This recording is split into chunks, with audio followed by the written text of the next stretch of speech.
Então, boa tarde a todos que chegaram posteriormente aqui na sala, né? Boa tarde, boa noite, nesse friozinho gostoso de hoje. Então, vamos aquecer um pouquinho com toda essa perspectiva que o Tiago nos traz hoje à tarde, desse método. Tiago, obrigada pela sua disponibilidade, por estar conosco nessa tarde, né? Para quem está em processo final de doutorado em programa de treinamento na Petrobras, eu imagino que você esteja com muitas atividades e destinou um tempo para estar conosco aqui nessa tarde. Então, o Tiago é engenheiro de produção pela Universidade Federal de Minas, mestre em inovação tecnológica e propriedade intelectual também pela Universidade Federal de Minas Gerais, e doutorando em engenharia de produção pela Universidade de São Paulo e é pesquisador do Laboratório de Gestão da Inovação, LGI, da USP. Então, Tiago, obrigada novamente, fica super à vontade para fazer a sua apresentação. Não sei se você quer primeiro fazer a apresentação e depois abrir para perguntas, ou você gostaria de que as pessoas fossem se manifestando. Fica bem à vontade para a forma como você entender que fica melhor a sua apresentação. Beleza, Hernani, muito obrigado, professora, pela oportunidade de comentar um pouquinho. É bom que já é um pré-teste aí para a minha defesa, falar um pouquinho da metodologia, né? Sempre um desafio. Então, boa tarde a todo mundo aí. Vocês fiquem à vontade, assim, para perguntar, pode me interromper na hora, acho que facilita na hora das dúvidas. Vocês estão conseguindo ver a tela tranquilo? Sim, tá ok. Beleza, eu vou ver se eu vou conseguir passar por aqui, mas acredito que sim. Então, não sei se eu vou conseguir ver vocês também, então vocês podem abrir o microfone e falar, interromper sem problemas. O método que eu trouxe para falar um pouquinho com vocês, ele está dentro de um guarda-chuva dos chamados métodos configuracionais comparativos. Então, dentro dessa lógica dos métodos configuracionais comparativos, existem dois que talvez sejam os principais, que é a análise de coincidência, que é o CNA, que é o que eu estou usando no meu projeto de doutorado, e tem o QCA também, que é a análise qualitativa comparativa, que ele é talvez o mais famoso dos métodos configuracionais comparativos. Eu acho que é o que está mais na moda, que tem maior número de publicações. Vou comentar um pouquinho mais para frente, existe quase que uma disputa, né? Não sei se é uma disputa, mas esses dois métodos têm caminhado juntos, surgiram ali na mesma época, no mesmo grupo de pesquisadores, e aí, por alguns princípios e divergências em relação a como os métodos funcionavam, eles acabaram formando dois grupos, e o Baumgartner surgiu com o CNA, mas hoje também eles conversam bem, e como eu estava comentando com a professora, são métodos relativamente novos, assim, principalmente nessa área de gestão. Então, muita coisa está sendo discutida, diferentes aplicações, entendimento de como cada método, o potencial de cada método, o que eles são iguais, quais são os déficits de cada um. Então, é um processo que está indo em construção, são métodos que estão mudando a todo tempo, são métodos muito, muito novos.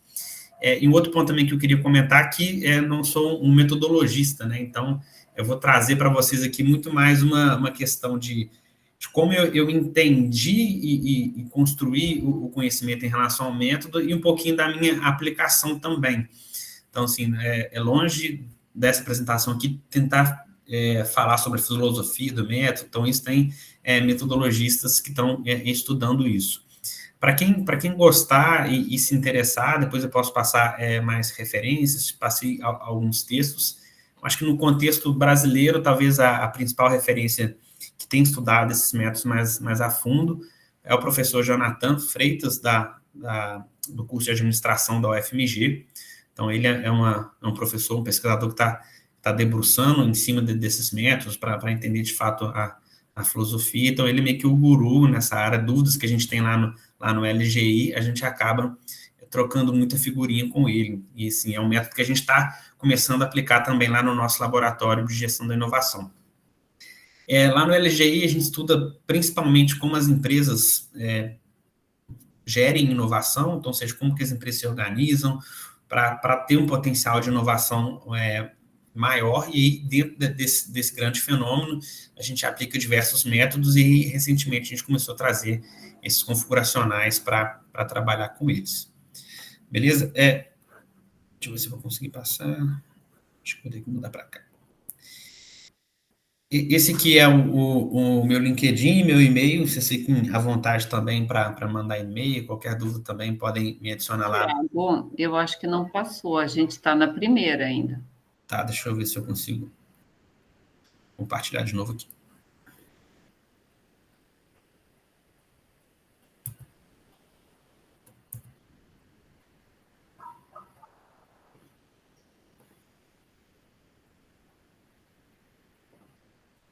Agora foi? Sim, agora sim. Então, vocês fiquem à vontade para entrar em contato aí, qualquer dúvida, assim, qualquer outro tipo de interesse mais futuro. Gostei do método, acho que eu vou conseguir trabalhar, a gente pode ir conversando sem problemas. Então, vamos lá, vamos entender um pouquinho como que é a cara desse método, como que a gente vai aplicar esse método. Eu acho que um ponto que é muito importante a gente perceber é que cada método tem um potencial, tem seu estilo, e aí a gente tem que entender que tipo de problema cada método é melhor para a gente atuar. Então, a gente pode fazer estudos de caso, a gente pode fazer análise estatística, e uma série de outros métodos, tanto quantitativos quanto qualitativos, que a gente vai conseguir atuar com determinado método. Então, acho que esse é um ponto muito importante da gente entender. É como se a gente tivesse que usar uma ferramenta para fazer determinado serviço. Então, se eu quiser apertar um parafuso com um martelo, eu vou ter muito mais dificuldade. Então, acho que esse primeiro entendimento qual ferramenta, para que serve o meu método, para qual tipo de problema meu método vai me ajudar a resolver, é fundamental. E aí, o que os métodos configuracionais normalmente ajudam a gente a resolver? Normalmente, eu vou ter aqui uma relação entre variáveis ou fatores, que estão aqui são A, B, C e D aqui nesse caso. Então, são variáveis ou fatores que eu tenho que trabalhar, e eu tenho aqui na minha coluna as minhas unidades de observação. Ou seja, normalmente a gente chama isso de casos. Então, o que é o ponto-chave aqui? Eu tenho uma série de casos, cada caso vai ter algum valor, algum dado referente a algum fator que eu estou querendo analisar, e a partir dessa lógica de relação entre dados, entre casos e fatores, é que eu vou ter um problema configuracional para eu poder atuar. Deixar de maneira mais simples. No meu caso 1, para o fator A, ele vai ter um valor A maiúsculo. Para o meu caso B, eu vou ter um fator B minúsculo. Para o meu caso C, um C maiúsculo. Então, eu tenho aqui uma relação de casos com fatores que eu estou querendo analisar. Então, isso é muito importante da gente entender o que é um problema configuracional. Porque não adianta eu tentar aplicar esses métodos se eu não tiver esse tipo de problema para resolver. Beleza? Então, esse eu acho que é um primeiro ponto muito importante. E vocês podem estar pensando, pô, Thiago, eu já vi problemas dessa forma, mas que eu não trabalhava com casos configuracionais. Que eu trabalhava, por exemplo, com estudo de casos. Então, qual que é a lógica principal de estudo de casos? Eu tenho aqui casos, que podem ser empresas, podem ser projetos, podem ser uma série de coisas que vocês podem isolar como um caso. Eu tenho aqui fatores que eu estou querendo analisar em relação a esses casos. Então, nesse caso aqui, eu tenho a empresa, o segmento dessa empresa, quando que ela foi fundada. Então, percebem que são fatores, e para cada um desses fatores, eu vou ter os valores e dados que vão caracterizar aquele meu caso.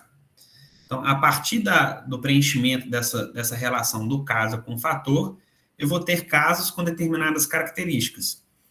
E aí, qual que é o ponto-chave dos métodos configuracionais?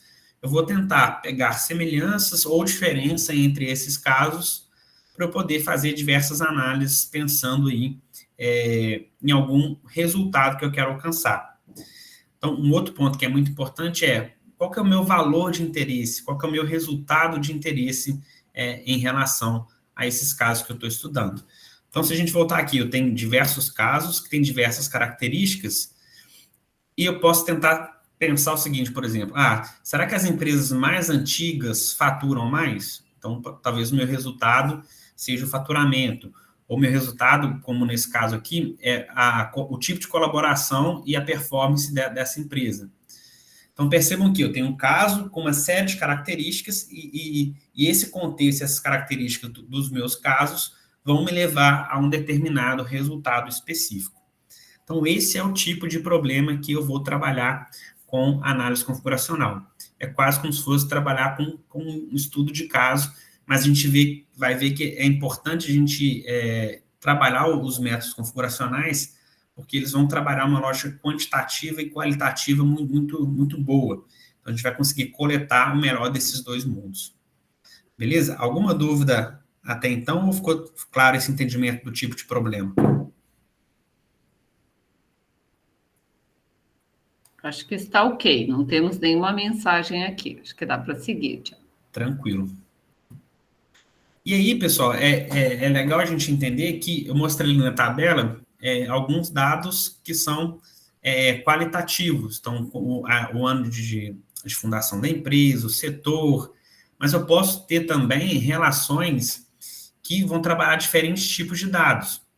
Então, aqui, só para a gente até ir pegando também o linguajar do método, a gente pode ter uma base de dados que eu chamo de CRISP-7, ou seja, a relação entre meu caso e determinado fator, ela vai ser binária. Ou o caso A está totalmente presente dentro daquele fator, ou ele está totalmente ausente. Então, eu consigo, de maneira dicotômica, classificar meu caso dentro daquele determinado fator. Eu posso ter uma base de dados também que eu vou calibrar e ter meus dados de maneira multivalorada. Ou seja, não é só 0 e 1, mas eu posso ter diversas categorias. Então, por exemplo, eu posso criar, se eu estou analisando o perfil de consumidores, por exemplo, eu posso ter consumidores de baixa renda, de alta renda, de média renda. Então, percebam que, às vezes, fica difícil eu classificar só em dois níveis, ou, por exemplo, rico ou pobre. Eu posso ter variações de classificação que eu vou chamar de multivalorada. Então, eu posso assumir diferentes valores ali nesse contexto. Por exemplo, baixa renda, média renda, alta renda. Nesse caso aqui, eu vou classificar como, por exemplo, rico ou pobre. E aí eu tenho uma terceira classe de dados também, que a gente chama de fuzzy, que ela vai me dar valores entre 0 e 1. Então, eu consigo qualificar um pouco mais do que uma abordagem CRISP-7, que é 0 ou 1, mas eu posso ter, por exemplo, um 0,8, que está muito próximo de 1, apesar de não ser 1, e posso ter também um 0,2, por exemplo, que está mais próximo do 0, mas é diferente desse 0,1. Então, como se fosse diferentes níveis e graus ali de pobreza que eu posso trabalhar. Então, eu posso trabalhar com esses diferentes tipos de dados e entender isso é importante, porque lá na frente a gente vai precisar fazer o que a gente chama de calibração da minha base de dados, e eu vou ter que calibrar minha base ou dessa forma, considerando meus fatores como 0 ou 1, ou dessa forma que é multivalorada, ou dessa forma que é o que a gente chama de fuzzy. Beleza? Então, é importante a gente entender esses tipos de base de dados. Então, vamos lá, de fato, agora definir o que são as análises configuracionais. Eu tenho problema que eu tenho fatores, que eu tenho casos ali que eu quero analisar dentro daqueles fatores, eu tenho ali um resultado, um outcome que eu falo, uma saída que eu quero ver se aqueles fatores têm relação com aquela saída, e aí as análises configuracionais comparativas, elas vão detectar causas formais de determinado fenômeno. Ou seja, analisando cada caso, eu vou conseguir ver quais fatores são causas daquele resultado que eu estou buscando. Então, isso tem um potencial muito grande. Eu posso relacionar, por exemplo, no meu trabalho de doutorado, eu estou relacionando fatores de sucesso de empresas. Então, tem uma série de fatores, eu quero saber se esses fatores são causas do sucesso daquela empresa. Então, por isso que eu estou usando uma análise configuracional comparativa. E aí, um ponto que é interessante a gente pensar, que vocês podem estar pensando, pô, mas eu consigo fazer uma análise estatística que eu faço uma correlação entre determinado fator e aquele resultado. Só que o diferencial dos métodos configuracionais é justamente esse. A gente não vai trabalhar aqui com correlação, mas a gente está falando de causa. Eu vou conseguir provar uma causa para vocês. E aí, nesse caso, eu posso ter causas a presença de determinada variável ou também a ausência de determinada variável. Então, eu posso falar que o sucesso de uma empresa acontece quando eu não tenho muitos sócios, por exemplo. Então, até isso eu consigo ver fatores que estão presentes e fatores que não estão presentes. Então, pode ter ficado uma dúvida, mas se a gente pensar aqui, o potencial dos qualitativos desses métodos configuracionais é que eu consigo trabalhar tanto o quantitativo quanto o qualitativo. Então, se eu fosse fazer uma correlação, eu teria uma reta aqui e meus casos, de fato, aqui, meus fatores dispersos aqui dentro dessa correlação. Então, eu consigo analisar de uma maneira mais quantitativa, mais formal, mas eu não perco a essência dos casos. Eu consigo trabalhar esses dois pontos, eu consigo entrar em cada um dos casos, porque eu analiso o fator desses casos em profundidade. Então, é legal a gente entender essa visão dos métodos configuracionais em relação principalmente às regressões, porque quando a gente está falando de regressão, a gente tem um resultado que a gente quer alcançar, que é o Y aqui, e aí eu tenho uma série de multiplicadores, que são os fatores, os valores das minhas correlações, e determinados fatores que eu estou analisando. Então, eu tenho, por exemplo, 0,9x, que é uma correlação alta em relação a Y, aqui eu posso ter outros valores de B associado também ao erro. Então, isso aqui é uma lógica de regressão analítica. Eu estou trabalhando principalmente os aspectos quantitativos dessa estrutura. E quando eu estou falando de uma análise configuracional, eu estou trabalhando numa lógica que a gente chama de booleana, que é aquela lógica dos indicadores I, ou que a gente trabalha naqueles diagramas, por exemplo, diagramas de Venn. Então, eu estou trabalhando aqui dentro de uma lógica booleana que trabalha a filosofia da causação. Então, quando eu estou trabalhando nessa lógica, eu posso, de fato, justificar uma causa de determinado fator. Então, para que eu consiga um resultado Y, eu tenho que ter a presença de A, mais a presença de B, mais a ausência de C. Então, eu vou mostrar um pouco a anotação para vocês, mas quando eu estou com a letra minúscula, representa a ausência daquele determinado fator. Quando eu estou falando de uma correlação, uma regressão, eu estou falando, B impacta 0,8 de Y. Aqui não, aqui eu não preciso isolar uma variável. Eu justamente trabalho com configurações de fatores que vão me levar a determinado resultado. Então, isso principalmente para uma lógica de gestão é muito importante, porque a gente sabe que o mundo não é composto de fatores isolados. Então, às vezes, a relação entre esses fatores numa empresa é muito importante. Por isso que a gente tem esse potencial aí dos métodos configuracionais comparativos. Beleza? Então, é importante a gente falar que a gente não está falando de regressão analítica ou de análise estatística, né? A gente está probabilística.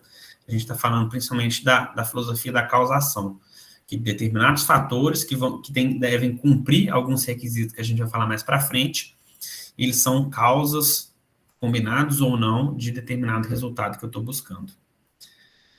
Então, para ficar mais claro, acho que as imagens ajudam a gente a entender. Quando eu estou falando de um método estatístico convencional, eu tenho um determinado resultado que eu quero buscar, e aí eu tenho uma série de fatores que eu estou investigando.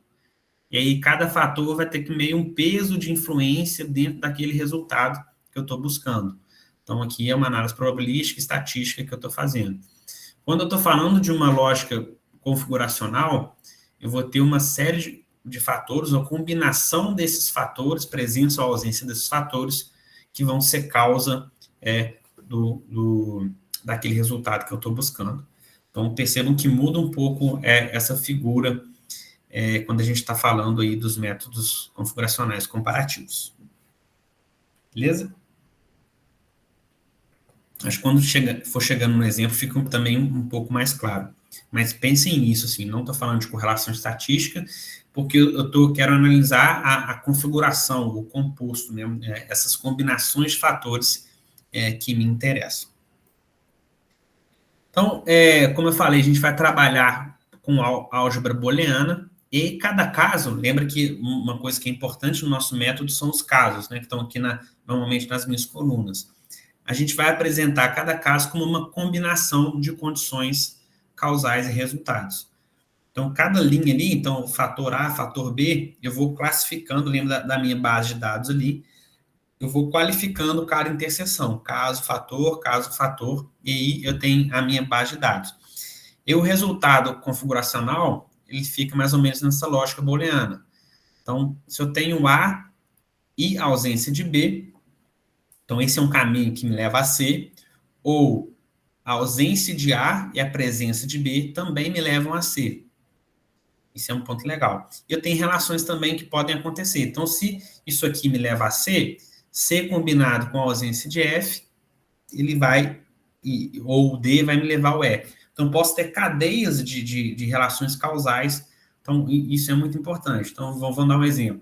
Se eu tenho uma série de fatores que levam a minha empresa a captar investimento, eu posso ter uma cadeia. Captar investimento é um resultado meu de interesse. Agora, ter investimento captado pode fazer parte de uma outra cadeia causal que vai me levar, por exemplo, ao sucesso financeiro da minha empresa no futuro. Então, percebo que eu consigo fazer uma série de relações, uma cadeia causal de fatores que podem me levar a determinado resultado que eu quero.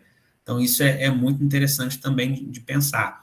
Então, fatores combinados geram um resultado, e esse resultado participa de outra cadeia que vai levar a outro resultado.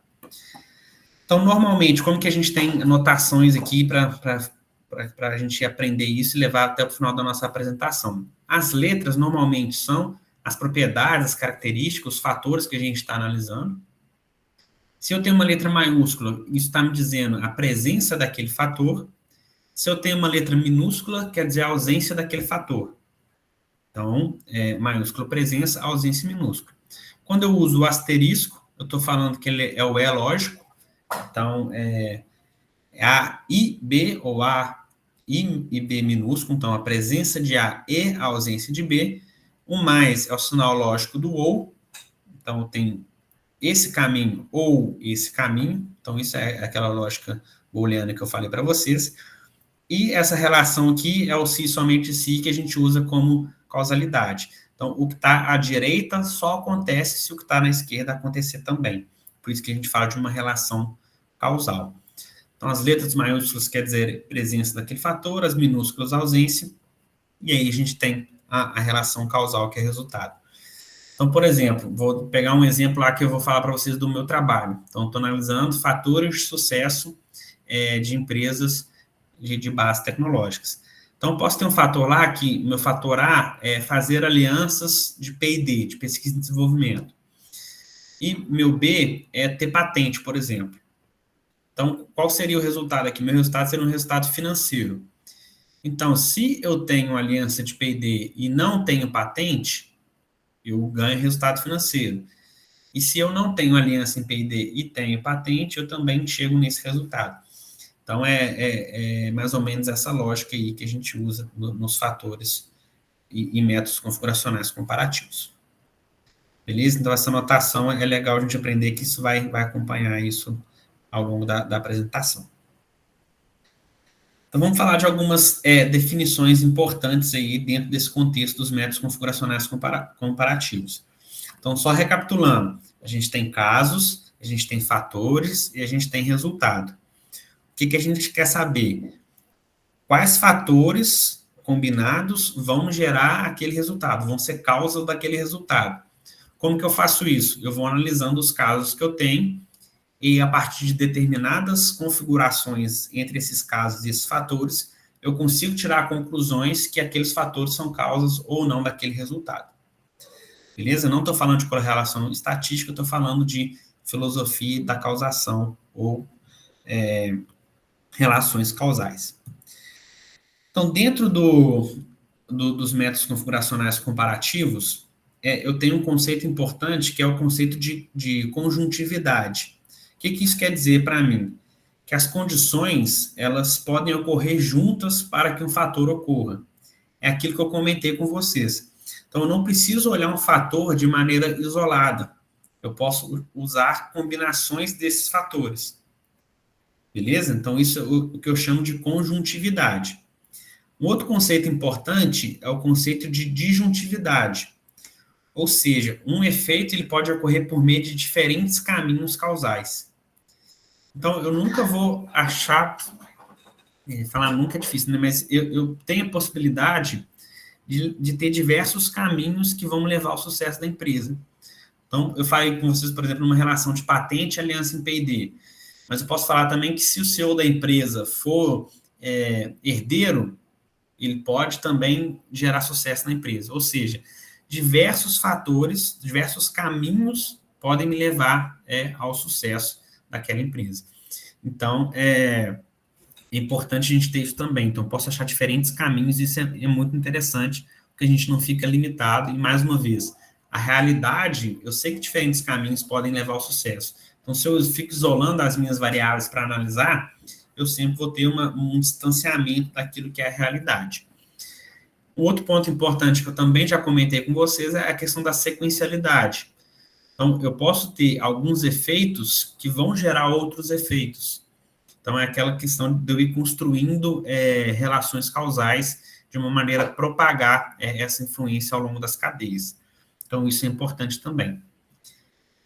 Então, vamos pegar esses conceitos e mostrar aqui no desenho. Então, o que eu estou falando aqui de conjuntividade?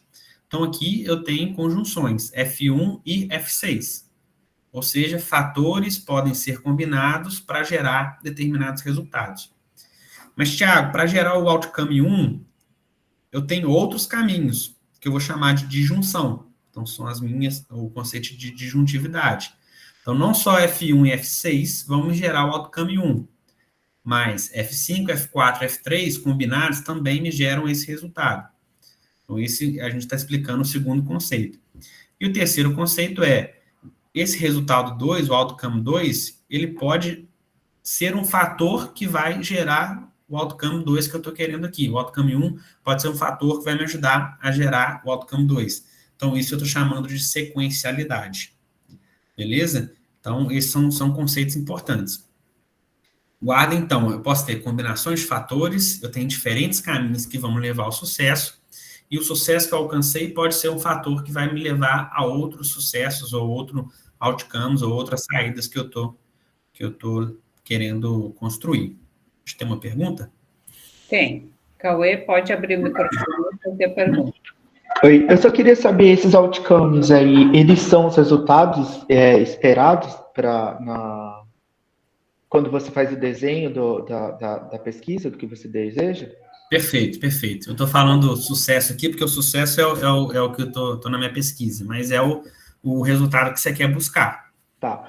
Aí, deixa eu entender, você vai analisar, por exemplo, no caso da pesquisa aí do sucesso da empresa, você vai analisar várias empresas e vai determinar casos semelhantes delas, né? Então, aliás, casos de várias empresas e fatores semelhantes entre elas. Aí você classifica e pontua ele de acordo com aqueles critérios lá, de não binário, parará. É isso. Eu vou mostrar um pouco isso mais para frente, mas é basicamente isso, assim. Então, eu tenho empresas, que são meus casos, certo? Uhum. E aí tem uma série de fatores que eu quero analisar. Isso. E um resultado de saída que eu quero ter. E desculpa interromper. A minha pergunta os resultados são pré-determinados, então? Você pode, porque o resultado, tem duas opções, assim. Porque o resultado também você vai ter que medir ele e qualificar ele.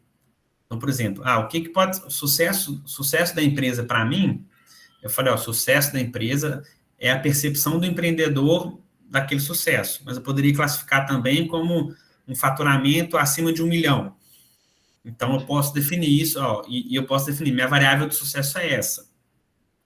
Agora, o CNA, ele dá a possibilidade também de você ter, jogar esses fatores de maneira a não determinar, não indicar para ele qual que é a sua saída. Qual que é o resultado que você espera? Isso, qual que é o resultado que você espera, e ele mesmo vai falar, esses fatores aqui geram esses fatores aqui. Entendi. O que pode ser difícil disso? Você interpretar depois. Entendi. Então, você pode ter resultados legais ou resultados difíceis de interpretar. Entendeu? Então, esse é um ponto que dá para trabalhar também. Ou você define muito claramente qual que é a sua variável de saída, ou você deixa aberta, você coloca todos os fatores lá e ele analisa o caso e fala assim, ó, esse grupo aqui de fatores tem uma relação causal com esse fator aqui, determinado fator, com essa cadeia de fator. Então, você pode deixar a opção também para ele fornecer para você. Obrigado. Beleza? Nada.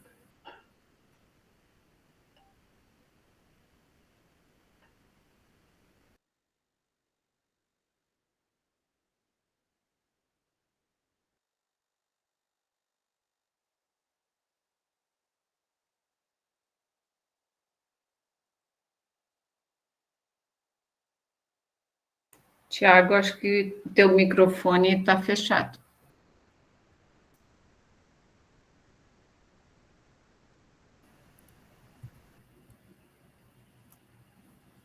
Boa. Outra coisa assim, que é muito importante, e aí vem da filosofia e da causação, né, que a gente fala. Então, uma pergunta importante é como que eu vou definir, de fato, o que é causa de uma outra coisa, né? Quais são os requisitos que determinados fatores precisam cumprir para eu falar que ele é causa de uma outra coisa. E aí a gente tem dois conceitos que são muito importantes, né? Acho que a princípio é difícil da gente também assimilar assim, de primeira, mas a gente vai tentar dar alguns exemplos aqui para facilitar. O primeiro conceito importante é o conceito de suficiência. Então, por exemplo, ó, vamos lá. Uma causa suficiente, então o X1, é aquela cuja a presença inevitavelmente leva a um resultado Y, embora o resultado também possa ocorrer por outros meios. Então, uma condição suficiente é quando a presença daquela condição ela vai me gerar aquele resultado, mas outras condições também podem me gerar aquele resultado. Então, se a gente for pensar naquela lógica das bolinhas, né, nos diagramas, eu estou falando que uma condição é suficiente, então o meu X1 é suficiente, toda vez que acontece X1, acontece também Y1. Percebem? Por quê? Porque o X1 está contido no Y1. Mas vocês concordam comigo que o Y1 pode acontecer, por exemplo, onde eu estou, não sei se vocês estão vendo o mouse, mas fora do círculo do X1?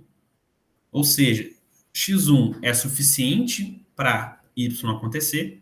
Toda vez que eu tenho X1, eu vou ter Y1, mas eu posso ter Y1 de outras maneiras. Então, dei um exemplo simples aqui, só para a gente entender. Então, se eu tenho uma faca amolada, X1, a faca amolada é uma condição suficiente para eu ter um pão cortado. Então, toda vez que, vamos simplificar, né? Eu tenho uma faca amolada, eu consigo cortar o pão.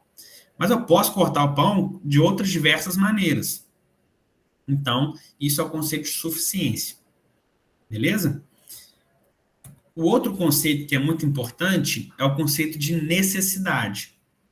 Então, uma causa necessária X1 implica na afirmação de que o resultado Y1 não teria acontecido se essa causa tivesse ausente. Só que eu ter essa causa não garante o meu resultado. Então, lembra que aqui eu tenho uma lógica inversa. Eu tenho meu fator contido dentro do meu resultado. Na necessidade, é o contrário. O meu resultado está contido aqui dentro do meu fator. Então, por exemplo, oxigênio é necessário para a vida humana. Então, vida humana Y só acontece se eu estiver dentro do ambiente com oxigênio. Mas experimenta ficar 3 dias sem beber água. Então, oxigênio é necessário, mas ele não é suficiente. Eu preciso ter outros fatores que vão me levar a esse resultado Y1. Beleza? Que nesse caso aqui é ter a vida humana. Tranquilo? Deu para captar aí essa ideia de necessidade e suficiência?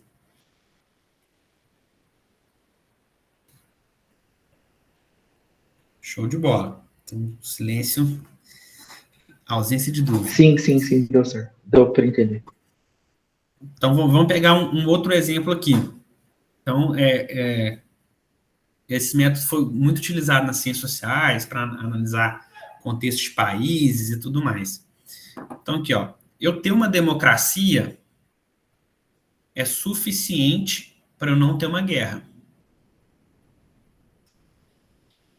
E para eu ter uma guerra, eu não ter uma democracia é necessário para eu ter uma guerra.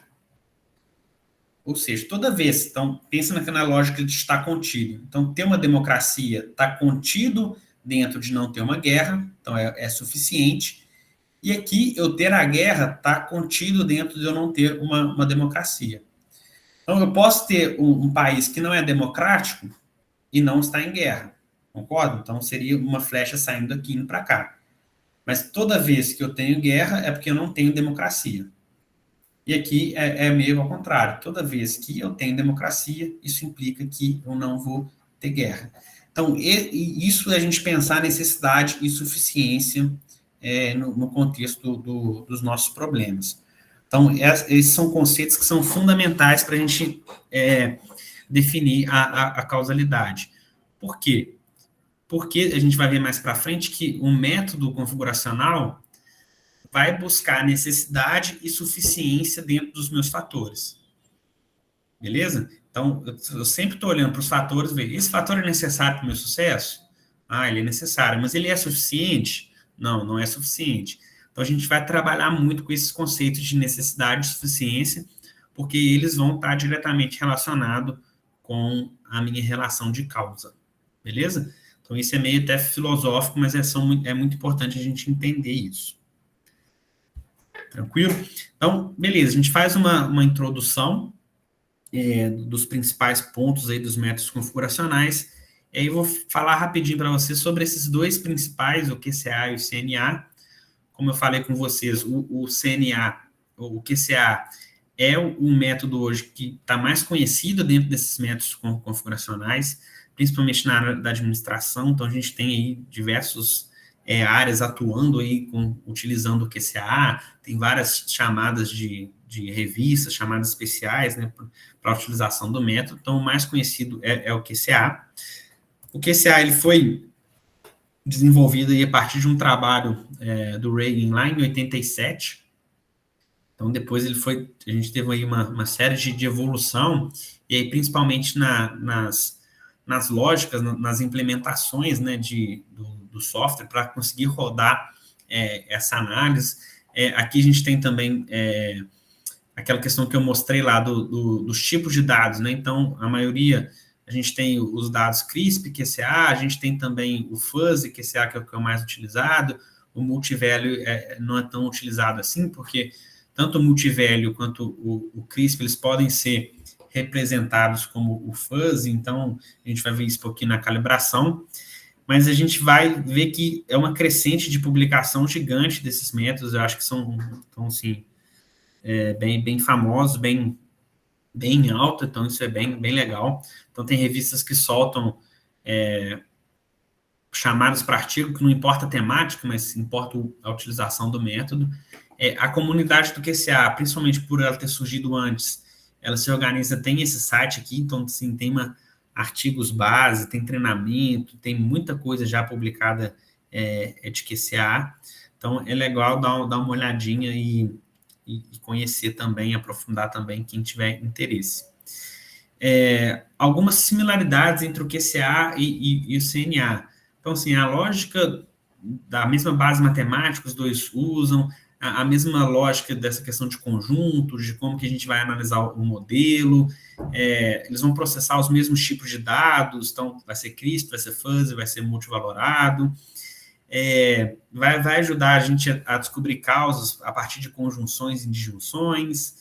A gente busca a causalidade comparando esses fatores, e isso também o QCA faz.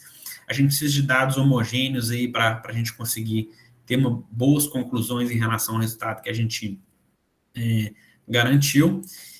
Qual que é a principal diferença? E aí vem muito desses estudos comparativos entre os dois métodos. Aí eu falei, os metodologistas se debruçam em cima disso para trazer as diferenças desses métodos, e por isso que eu escolhi o CNA. Então, teve artigos publicando que o CNA sempre tem um resultado igual ou superior ao QCA no que diz respeito à lógica causal, mas o QCA te dá resultados importantes também. Enfim, é uma discussão que não vale entrar, vale dar uma pesquisada e ver qual que se adequa mais. O QCA, ele está mais difundido, tem mais coisas, mas o CNA também tem seus benefícios.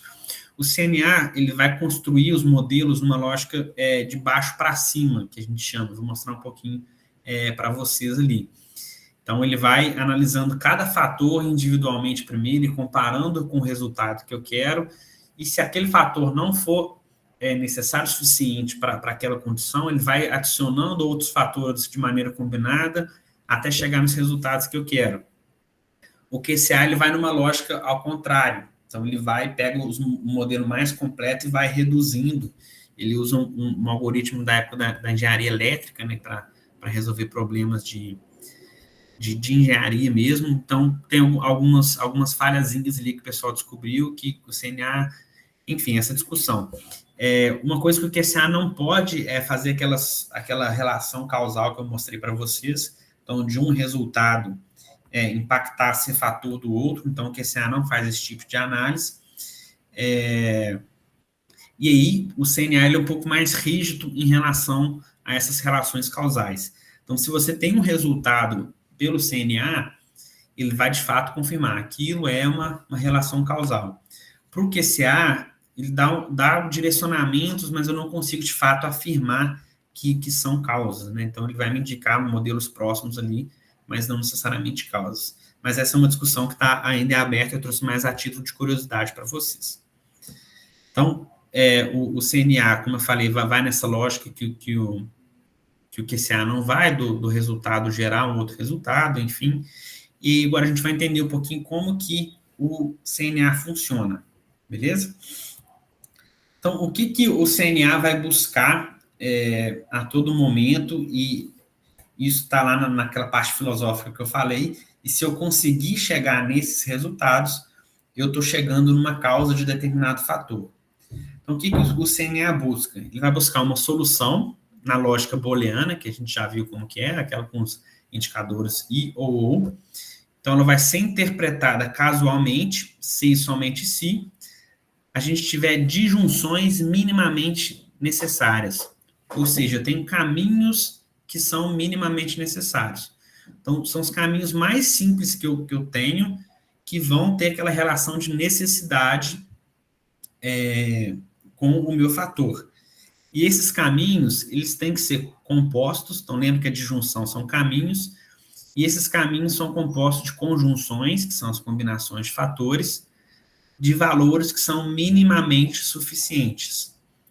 Então, quando eu tenho caminhos minimamente necessários, então, eles precisam acontecer, quando eles acontecem, eu tenho um resultado de conjunção de valores minimamente suficientes, eu tenho ali uma relação causal, e é isso que o meu algoritmo vai fazer a todo tempo. Então, imagina a gente olhar caso por caso, fator por fator, e ficar vendo se existe ali uma lógica de necessidade de suficiência. Então, isso manualmente é meio que impossível fazer para grandes casos. E aí, a gente tem um algoritmo no software R, que foi desenvolvido justamente para fazer com que a gente consiga buscar essas relações de necessidade e suficiência.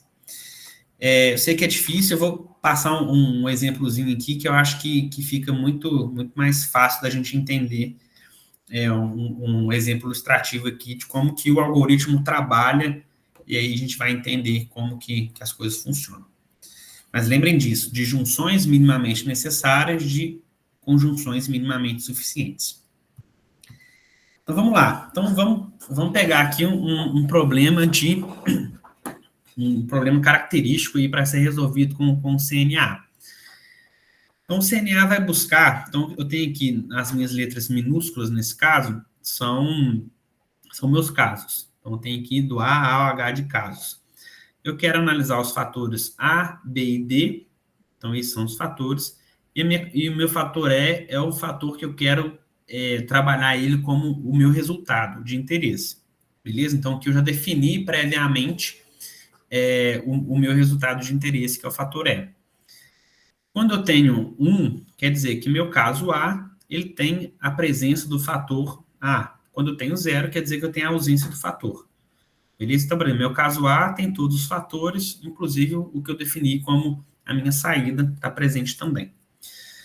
Então, o que o CNA vai fazer? Ele vai buscar esses fatores individualmente, pensando primeiro na suficiência. Então, cada fator eu vou analisar a suficiência para o meu resultado. Então, a primeira coisa que eu vou ver se ele é suficiente. Beleza, eu analiso cada caso individualmente. Depois, eu vou analisar as minhas conjunções. Então, lembra que eu preciso de conjunções minimamente suficientes. Então, eu vou combinar A com B e ver se é suficiente. A com D e ver se é suficiente. B com D, até um número de fatores possíveis. Então, por exemplo, eu posso ter aqui os 3 casos como suficientes. E aí, o que ele vai fazer? Sempre que uma conjunção ela for considerada suficiente, ela é uma condição minimamente suficiente e eu não preciso analisar outras comparações, outras conjunções para ver se são suficientes. Por isso que eu falo que é de baixo para cima. Se eu vejo que A já é suficiente, não preciso comparar A com B, porque eu já tenho A, então eu estou buscando sempre o mínimo suficiente. Então, vamos analisar aqui para a gente entender como que funciona. Então, vamos lá. Eu estou analisando suficiência.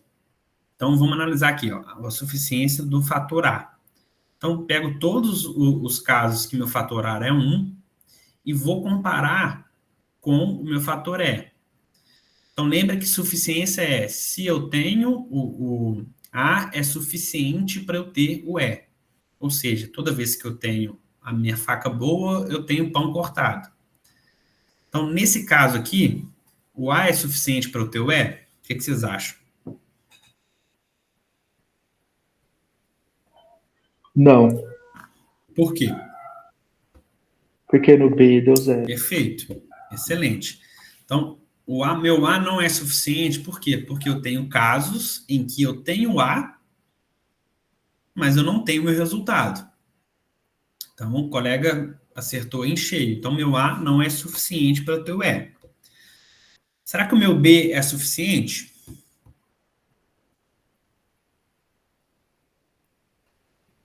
Também não, pela mesma lógica. Então, eu tenho casos, por exemplo, meu caso B e o meu caso F, eu tenho a presença do B, mas não tenho o meu resultado esperado aqui.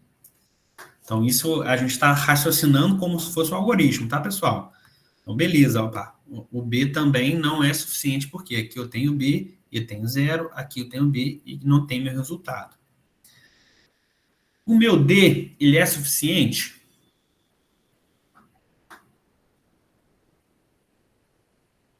Sim. Perfeito. O meu B, ele é suficiente. Por quê, Thiago? Porque toda vez que eu tenho o meu D, eu vou ter também o meu resultado. Certo? Então, opa, cheguei ao meu primeiro resultado aqui de suficiente. Então, a presença de D é suficiente para eu ter o meu E. Tranquilo. Então, rodei todos os primeiros fatores isoladamente. Agora, eu posso começar também a rodar a combinação de fatores. Antes disso, desculpa, lembra que eu falei com vocês que eu consigo analisar tanto a presença daquele determinado fator, quanto a ausência daquele fator também. Então, agora eu vou ver se as ausências são suficientes. Então, quando eu não tenho B, não ter B é suficiente para eu ter E? Não, porque lá no meu caso H, ó, tá certo. O meu caso H, eu tenho aqui o valor 0, certo? Então, eu não tenho suficiência na ausência de B. A ausência de A, que ficou escondida, a ausência de A vai me levar ao resultado? Não, porque no meu caso F e no meu caso H, também. Então, tem 2 fatores aqui que a ausência não me deixa afirmar que é suficiente. Como eu já achei que a presença de D eu não preciso olhar o D também, mas também tem casos aqui que o não D também não me dá suficiência. Beleza, analisei para um fator isoladamente. O que o algoritmo faz agora? Vamos analisar os dois fatores combinados. Então, estou falando das conjunções. Então, por exemplo, a presença de A e B é suficiente? Não vai ser o suficiente. Para o meu caso B, eu tenho os dois fatores presentes, mas eu tenho uma ausência do E aqui. Então, não deu certo. A presença de A, a ausência de B é suficiente? Opa, então, no meu caso C e D, eu tenho a presença de A, a ausência de B, presença de A, a ausência de B, e é suficiente, porque eu tenho aqui os dois resultados positivos que eu estou buscando. Então, além do D, eu vou ter também a presença de A, letra maiúscula para presença, combinado com a ausência de B, letra minúscula. Isso também é condição suficiente para eu chegar a E. Beleza? Então, continuando minha análise aqui no algoritmo. Imagina um algoritmo fazendo isso o tempo todo. O que eu vou analisar agora? O caso contrário, ausência de A e presença de B. Nesse caso aqui, não, porque eu tenho um caso aqui que o meu resultado é zero, a ausência do meu resultado. Então, não muda nada. Beleza? Não é suficiente essa condição. A ausência dos dois. Aqui o H sumiu, mas não é também porque aqui tem um zero. Então, a ausência dos dois aqui não é suficiente também, porque eu tenho aqui o meu H0. Beleza. Então, analisei todas as minhas conjunções. Então, sempre que uma conjunção for considerada suficiente, ela se torna uma condição minimamente suficiente e eu não preciso testar outros subconjuntos. Então, não preciso ficar testando os três, por exemplo, porque aqui eu já tenho uma condição minimamente suficiente. Minimamente suficiente não é o que vai me dar uma causa pela nossa filosofia. Lembra que a gente precisa também das disjunções minimamente necessárias. Então, agora a gente vai passar a olhar a necessidade desses meus fatores que já são minimamente suficientes. Dúvidas? Gilberto ergueu a mão. Fica à vontade, Gilberto. No caso, você já colocou como minimamente suficiente porque você chegou em todos os ali no E, é isso? Porque eu fui analisando caso por caso e fui avaliando aqui esses casos. Então, por causa disso, por esse esforço mesmo que eu fui analisando as combinações possíveis. Quando eu chego nessa combinação, eu não preciso continuar a minha análise, porque lembra que eu estou buscando o minimamente suficiente. Então, o que o contrário do QCA faz? Ele começa de baixo para cima. Ele analisa esse caso aqui, ele analisa todas as combinações possíveis. E aí, depois ele vai eliminando as colunas. Nesse caso, não, a gente começa de 1 para 1, e aí que a gente vai analisando a suficiência. Então, por isso que a gente chegou nesse caso. Então, a gente foi analisando aí todas as possibilidades, tá vendo? E aí a gente chegou a essas conclusões a partir dessas análises que a gente foi fazendo. Beleza? Cauê, você tem outra pergunta? Sim. Desculpa, você já tinha falado anteriormente, mas o A menor, são os casos. Aqui, nessa parte aqui, sim. E o B, e o A, aliás, as letras minúsculas são os casos, e o maiúsculo é o resultado e os fatores, né? Isso, são os fatores. O E é o resultado que você espera. Isso. Por que o resultado varia de acordo com o caso? Porque aí depende do que você está considerando resultado. Porque ali então, no E, por exemplo, o E para o primeiro caso, o valor é 1, mas para o caso B, o valor é 0. Por que tem a diferença? Então, porque aí que está a magia da coisa. Então, vamos pegar o exemplo da empresa lá. Então, a minha empresa A, vamos supor que o resultado aqui, que eu estou procurando, a variável E é o faturamento da empresa. Certo? Então, qual o resultado que eu quero? Eu quero que empresas, para mim, o resultado é positivo se a empresa tem faturamento maior que 1 milhão. Então, isso é o resultado que eu quero. Uma empresa de sucesso é uma empresa que fatura mais que 1 milhão. Nesse caso aqui, o que aconteceu? A empresa A, fatura mais que 1 milhão. Entendi. A empresa B não fatura mais que 1 milhão. Entendeu? Entendi. Então, isso que é o legal. Então, eu vou analisando diferentes fatores, e aí meu resultado também eu calibro com a presença ou não daquele resultado. Entendi. Então, diferentemente da análise estatística, que eu vou sempre ter o resultado positivo, nessa análise dos casos, não. O legal é isso. Então, cada caso vai ter o resultado positivo ou negativo de acordo com o que eu definir. Entendeu? Entendi. Obrigado. E aí, por isso que a gente vai analisando a suficiência. Opa, então, se eu combinei esses fatores aqui. Então, A e B, eu tenho A e B. Tem casos que eu tenho resultado e tem casos que eu não tenho. Então quer dizer que talvez esses resultados não sejam a causa do meu sucesso. Porque eu tenho casos que eu tenho e não tem resultado, tem casos que eu não tenho e não tem resultado. Então, assim, esse que é o legal da coisa. Ele analisa a ausência do resultado. Isso, exatamente. Entendi. Obrigado. Show de bola. E aí, como agora eu já tenho análise de suficiência, eu já tenho os fatores que são suficientes. Quais são os fatores que são suficientes? O D. Então, toda vez que tem D, eu vou ter meu resultado. E toda vez que eu tenho A e ausência de B, eu também vou ter meu resultado. Então, isso são os meus resultados suficientes. Certo? A ausência de B, é o caso C e D. Então, lembra que eu falei também que tem o benefício da gente entrar em cada um dos casos? Então, mesmo eu olhando uma lógica mais quantitativa, que a gente vai ver depois, eu consigo ver, opa, em que casos que isso acontece? Meu caso C e meu caso D. Eu consigo ter essa leitura do mais geral, com uma análise mais quantitativa, mais robusta, ao mesmo tempo, se eu quiser, opa, qual caso que eu tenho a presença de D?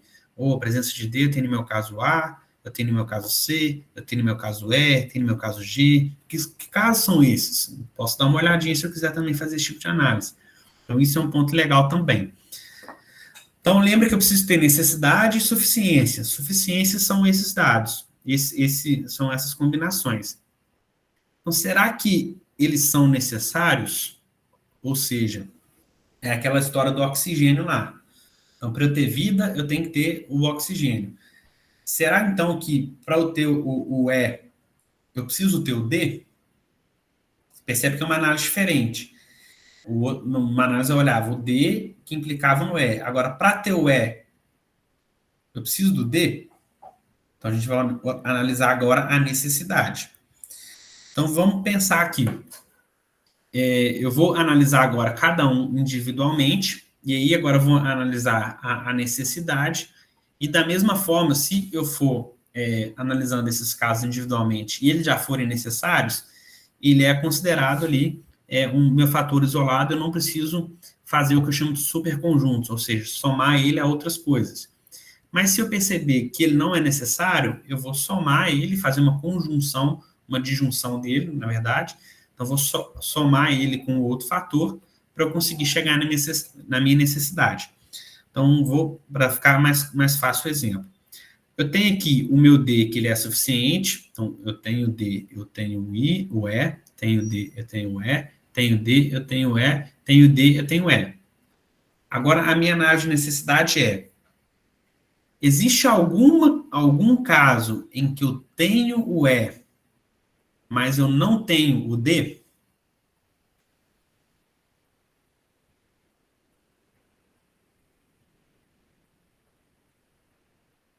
Existe um caso que... No caso D. É o caso D, perfeito. Então, se a gente fosse pegar nosso exemplo lá, ilustrativo, D fosse o oxigênio e o E eu ter vida. Eu venho aqui e falo, opa, tem lugar aqui que tem vida, mas não tem oxigênio. Então, o oxigênio aqui, nesse caso aqui, não é necessário para eu ter vida. Então, agora eu estou analisando a necessidade. Então, perfeito aqui, ó. No meu caso D, ó, isso, no meu casinho D aqui, eu não tenho a presença do D e eu tenho o E. Ou seja, o D sozinho não é necessário para o E, apesar dele ser suficiente. Beleza? Então, uma primeira análise aí.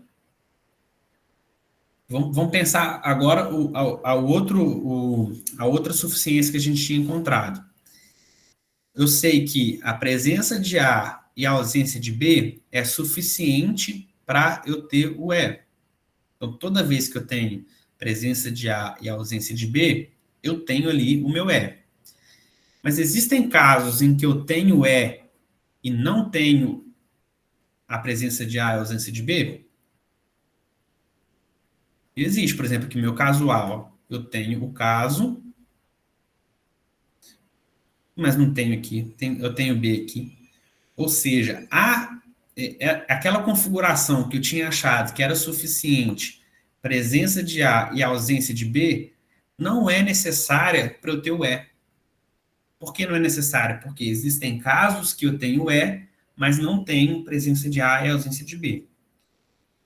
Então, é uma outra análise. Então, eles isoladamente não são necessários o suficientes. Beleza? Então, aqui estão os casos aqui que eu tenho presença do E sem ter presença de A e ausência de B. E aí, o que eu falo? Eu já analisei eles individualmente. Agora eu vou analisar eles em conjunto. Então, aqui eu tenho a presença de B. Aqui eu tenho a presença de A, a ausência de B. E também eu tenho D. Aqui eu tenho a presença de A e a ausência de B. Aqui eu tenho D, aqui eu tenho D. Então, dessas situações que eu tenho em verde, existe alguma outra situação que eu tenha a presença de E, a não ser essas situações que estão marcadas em verde?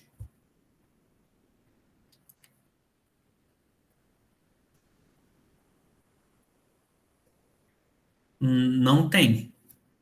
Então, todos os casos que eu tenho E, eu tenho ou D,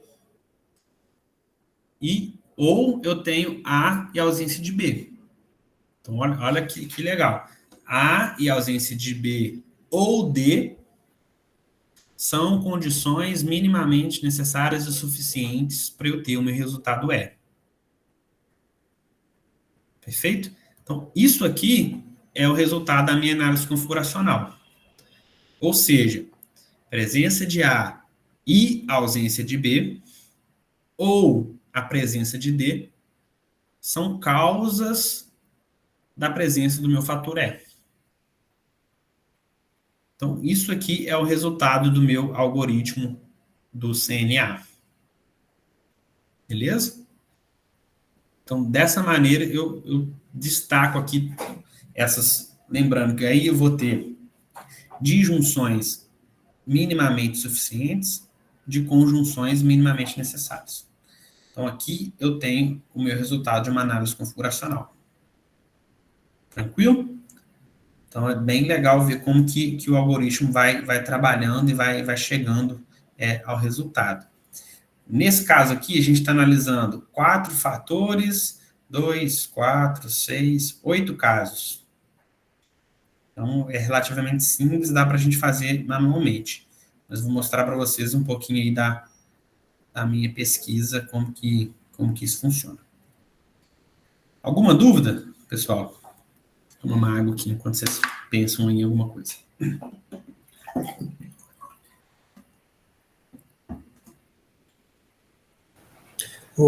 Tiago, só dessa conclusão aí, você disse que é disjunções minimamente suficiente e...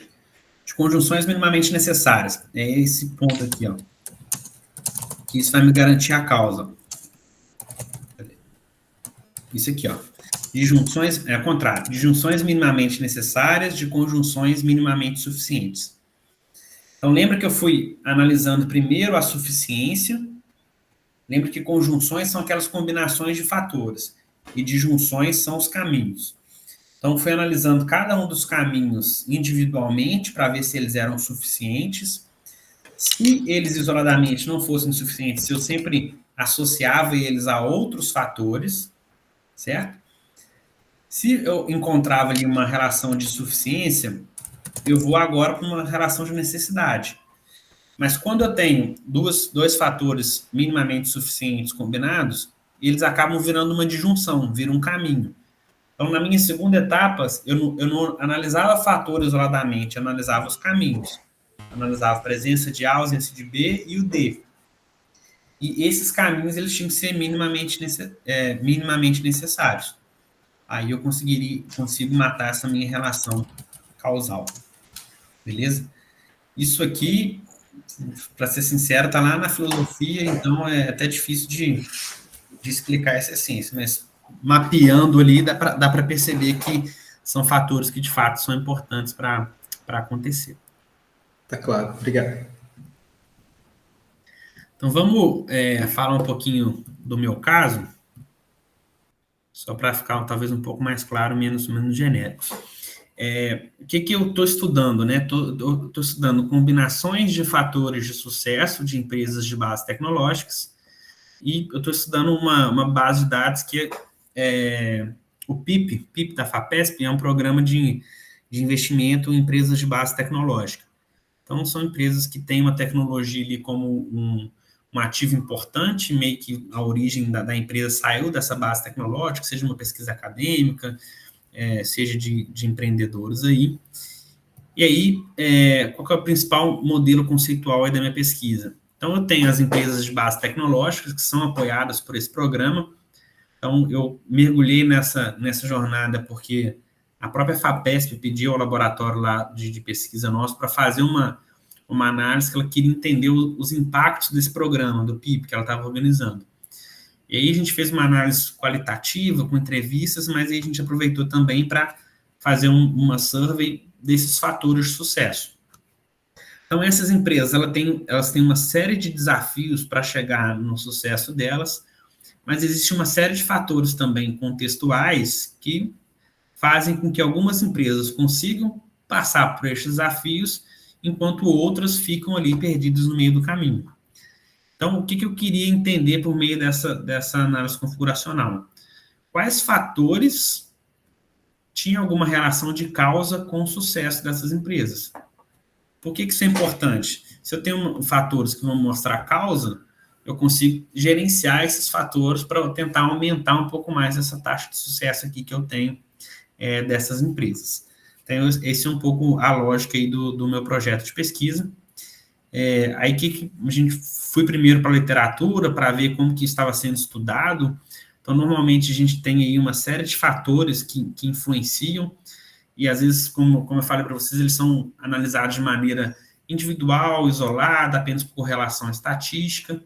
Então, a gente pegou todos esses fatores aqui e colocou isso dentro de uma survey para tentar responder essa pergunta. Então, quais são essas combinações de fatores que vão propiciar o sucesso dessas empresas? Entendendo, principalmente, minha base de dados é restrita a essas empresas que participaram desse programa, por que umas empresas conseguem passar por aqueles desafios e não pensando nesses fatores de uma maneira isolada, mas como que eles combinados funcionam. Então, eu não quero analisar a correlação de dinheiro com quanto mais dinheiro, mais sucesso. Não é isso o meu ponto. É ter dinheiro ou não ter dinheiro combinado com outros fatores, que aí eu vou entender um pouquinho o sucesso dessas empresas. Então, a gente fez uma primeira etapa de survey. Então, se a gente está trabalhando com método configuracional, a gente precisa ter uma base de dados com uma cara configuracional, como eu mostrei para vocês. Então, uma outra coisa que é legal da gente ressaltar também é que esses métodos configuracionais, eles funcionam bem para um N muito pequeno. Então, não preciso ter muitos casos. Eu posso ter poucos casos, sei lá, 15 casos, que ele me dá resultado legal. Então, isso é um ponto bem interessante, dependendo da qualidade dos dados. Eu consigo trabalhar com N amostral pequeno. Então, qual que foi um pouquinho essa jornada? A gente identificou esses fatores de sucesso na literatura. A partir desse mapeamento, a gente elaborou o survey, a gente passou por uma etapa de validação desse survey, conversando com especialistas, validando com algumas empresas que iriam preencher da nossa base de dados. A gente enviou esse survey, então a gente mandou a FAPESP tinha uma base robusta, né? Então a gente mandou mais de 1.000 e-mails, no final de todo um tratamento mais básico, aí a gente tinha 330 questionários respondidos. Ou seja, a minha coluna de caso ali não estava do Azinho ao Hzinho. Então, não tinha só 8 casos, eu tenho 330 casos. Então, uma planilha de Excel gigante, imagina eu fazendo isso manualmente, como foi feito ali com vocês. Então, apesar de eu conseguir trabalhar com N pequeno, eu tenho um N grande, então isso é legal também, isso me ajuda. Depois a gente faz o tratamento dos dados e a calibração. Então, isso é uma etapa fundamental também. Depois a gente faz a análise configuracional, o resultado e chega nas conclusões. Então, esse é mais ou menos um fluxograma de quem trabalha aí com análise configuracional. A gente conseguiu 21 variáveis extraídas da literatura, a gente também colocou outras variáveis que a gente achou que seriam importantes, principalmente para caracterizar a amostra que a gente estava estudando. E aí, um ponto que é chave, assim, o que é sucesso no seu trabalho, Thiago? Então, não sei quem perguntou, não estava conseguindo ver a tela, mas perguntaram em relação ao sucesso. Porque o sucesso, para mim, é aquele outcome, aquela saída que eu quero buscar. Então, para eu falar se a empresa teve sucesso ou não, eu preciso definir o que é sucesso para a minha empresa, porque aí eu vou calibrar os meus casos de acordo com isso. Então, a gente mediu o sucesso principalmente pela percepção do empreendedor. Por quê? Porque a gente tinha uma base de empresas, tinha empresas que começaram, tinha 1 ano de vida, tinha empresas com 15 anos, com 20 anos de vida, então, diferentes contextos, diferentes setores de atuação, ficaria muito difícil de definir uma métrica muito quantitativa do que seria sucesso. Então, a gente resolveu pegar uma percepção do empreendedor em relação ao sucesso. Então, ele, dentro do contexto que ele está trabalhando, ele conseguiria qualificar ali se aquela empresa tinha sucesso ou não. Então, já tinha minha medida de sucesso, tinha aí diversas variáveis para eu começar a estudar. Então, mandamos o survey, recebemos ali 330 respostas, mais foram 31 variáveis no total. E aí, qual que é o passo a passo ali do CNA? Eu vou escolher as variáveis que eu quero analisar. Depois que eu escolho essas variáveis, eu passo por um processo de calibração dessas variáveis, que é um fator importante que eu vou mostrar para vocês. Depois eu vou consolidar minha base de dados, vou definir meus parâmetros, e aí, de fato, eu uso o R, né, como eu falei, o RStudio, para fazer essa análise. Eu precisei fazer existe um índice de fragmentação, que é uma medida que ela vai me ajudar a calcular o quanto de variáveis eu consigo analisar de acordo com os casos que eu tenho. Então, esse é um ponto que é importante. Assim. Se eu tiver muitas variáveis com um número pequeno de casos, eu tenho ali problemas que a gente chama de fragmentação, que dá um problema de ambiguidade na base. Então, assim, apesar de eu conseguir trabalhar com um N pequeno, eu normalmente trabalho, sei lá, as pessoas trabalham, a gente vê trabalhos com 5 fatores, então são fatores mais restritos. Como eu tinha uma base maior, de 330, eu consegui trabalhar mais ou menos com umas 10 variáveis, entre 9 e 10 variáveis, porque eu tinha uma base grande. Então, esse é um ponto importante. Então, às vezes você tem muitas variáveis, mas aí você pode fazer algumas junções dessas variáveis em construtos, né, mais aglutinados. Então, sei lá, eu pego algumas variáveis e essas variáveis combinadas vão gerar um outro construto.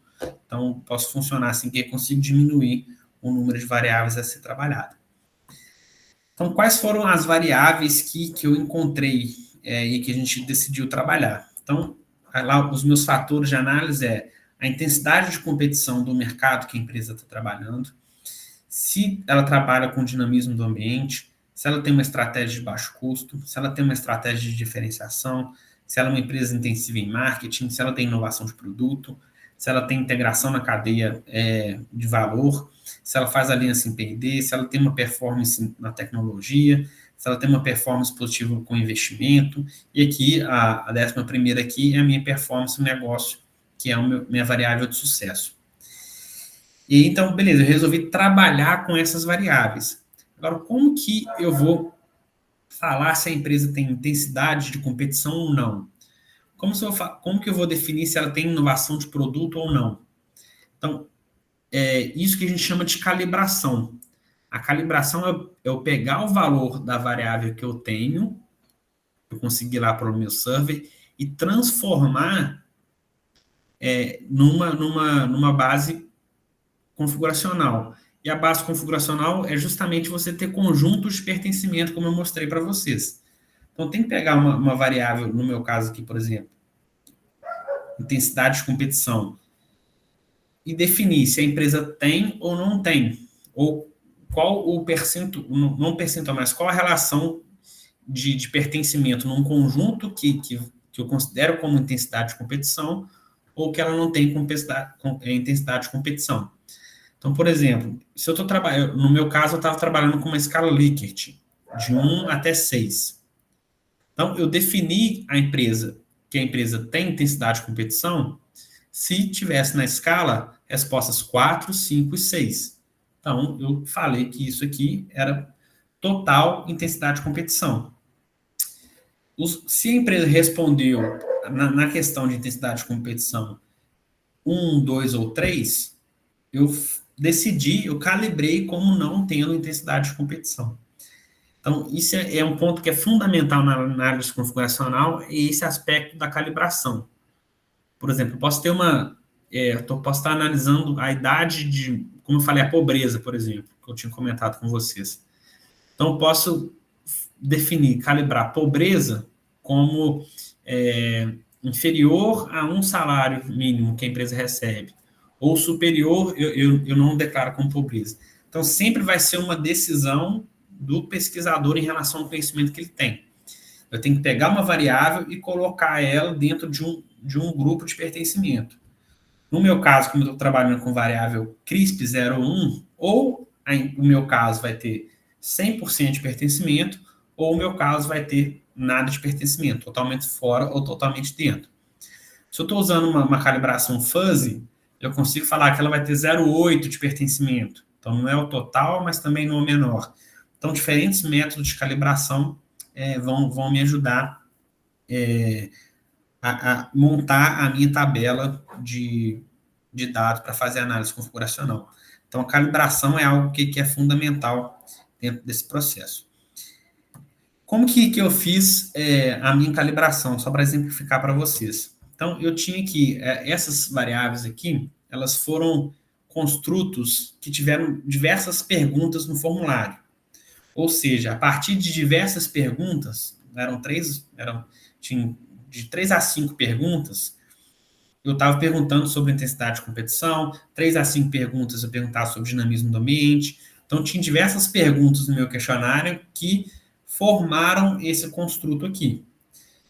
O que eu tive que fazer? Eu peguei essas perguntas e, consequentemente, essas respostas, criei um modelo para eu conseguir saber se aquelas perguntas, de fato, estavam representando aquele construto.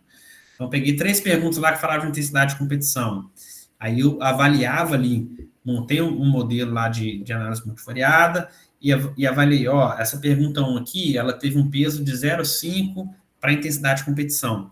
Então, a partir dessas 3 perguntas, eu montei o meu construto intensidade de competição, que era numa escala Likert.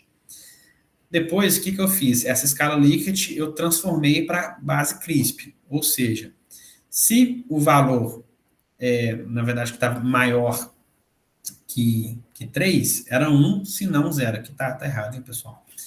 Então, o que na prática eu fiz? Montei aqui meu modelo, ou seja, estratégia de diferenciação, eram 4 perguntas. Cada pergunta teve um peso aqui para eu construir o meu construto, certo?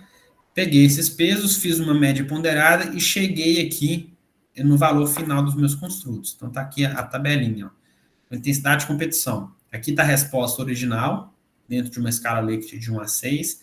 Aqui está o peso de cada pergunta, certo? Então, fiz uma média ponderada. E aí, o meu construto final, ele foi um resultado de 1 a 6. E depois, para calibrar para a minha análise configuracional, eu falei, se a resposta aqui for menor ou igual a 3, eu vou calibrar para 0. Se for maior do que 3, ou seja, 4, 5, 6, eu calibro para 1. Beleza? Então, aqui são todos os meus casos, e foi assim que eu juntei e construí esses construtos. Nesse caso aqui, a performance da tecnologia, performance de investimento e performance do negócio era uma única pergunta. Então, foi mais tranquilo de eu fazer essa calibração. Aqui está errado de novo, mas é aquela lógica. 1, 2 ou 3, em relação ao sucesso da tecnologia, investimento ou negócio, eu transformei para 0. 4, 5 ou 6, eu transformei para 1. Beleza? Deixa eu só... Vou terminar aqui, depois eu mostro para vocês. E esse aqui é o resultado da minha análise configuracional original. Aqui é um ponto fundamental que eu não entrei em detalhe para vocês, mas eu tenho dois pontos importantes aqui que eu chamo de consistência ou cobertura. O que é isso? No nosso exemplo ali, eu consegui mapear necessidade e suficiência com 100% de consistência ou cobertura. Ou seja, todos os casos que eu analisei suficiência e analisei necessidade daqueles fatores, eu tive um resultado de 100%. Mas quando eu tenho uma base que é muito grande, eu tenho alguns limites ali de alguns casos que podem pular fora daquela análise de suficiência e análise de necessidade. E isso que a consistência e cobertura vai me dar. Ou seja, em 81% dos casos, quando eu tenho isso aqui do meu lado esquerdo, quando eu tenho essas combinações, eu consegui alcançar o sucesso do negócio. Então, não é 100%. Então, porque seria quase impossível conseguir uma consistência de cobertura de 100% em todos os casos. Então, a literatura aceita ali a partir de 75% de consistência de cobertura como resultados que vão gerar uma relação causal, porque pode ter algum erro de resposta e tudo mais. Da mesma forma, em aproximadamente 33% da presença do meu resultado, eu tive aqui essa configuração. Então, é isso que esses dados de consistência e cobertura estão me mostrando. É um pouco um relaxamento ali daquela análise de necessidade e suficiência que eu faço. Então, normalmente, o resultado vai chegar para a gente dessa forma. Então, por exemplo, aqui, ó, letras maiúsculas, então, a presença do fator de intensidade de marketing e sucesso da tecnologia, ou sucesso do investimento, sucesso da tecnologia, vão levar ao meu sucesso do negócio. Então, eu já indiquei aqui o sucesso do negócio como o meu resultado que eu queria avaliar. Beleza? E aí, só para vocês entenderem o que eu já cheguei como resultado. Então, sucesso na captação de investimento associado ao sucesso da tecnologia vai me levar ao sucesso do negócio. O sucesso na tecnologia associado à intensidade de marketing me levam ao sucesso do negócio. Então, percebam que eu tenho vários caminhos que me levam ao sucesso. Então, isso é um ponto que eu mostrei para vocês que a análise configuracional propicia. Então, o que eu posso analisar também? Por exemplo, o sucesso na tecnologia, ele tem uma questão de necessidade grande, ou seja, ela está presente em diversas soluções. Mas vocês percebem que ela é necessária, mas não é suficiente, por exemplo, porque eu preciso de combinar ela com outros fatores para que eu consiga chegar no sucesso. Então, um outro resultado, em um ambiente dinâmico, a ausência de alianças em P&D, olha que interessante esse tipo de resultado de ausência também que me propicia. E sucesso na tecnologia me levam ao sucesso do negócio. Então, o que o dinamismo do ambiente tem a ver com as alianças em P&D? Então, será que eu estou num ambiente dinâmico, a ausência de alianças em P&D, as ausências de parceria vão me dar um pouco mais de agilidade para eu conseguir chegar ao sucesso? Então, se eu estou num ambiente que não é dinâmico e eu invisto em marketing e inovação, eu chego no sucesso do negócio. Então, são vários caminhos que aí vem o trabalho maior que eu estou agora de, beleza, vamos analisar isso e ver como que eu posso explicar todos esses caminhos que eu consegui alcançar. Beleza? Então, essa é mais ou menos a cara de um resultado na prática que a gente consegue a partir de uma análise configuracional.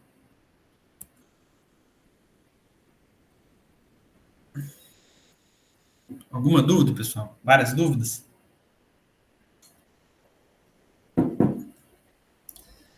Eu vou mostrar para vocês. Vamos lá, Cauê.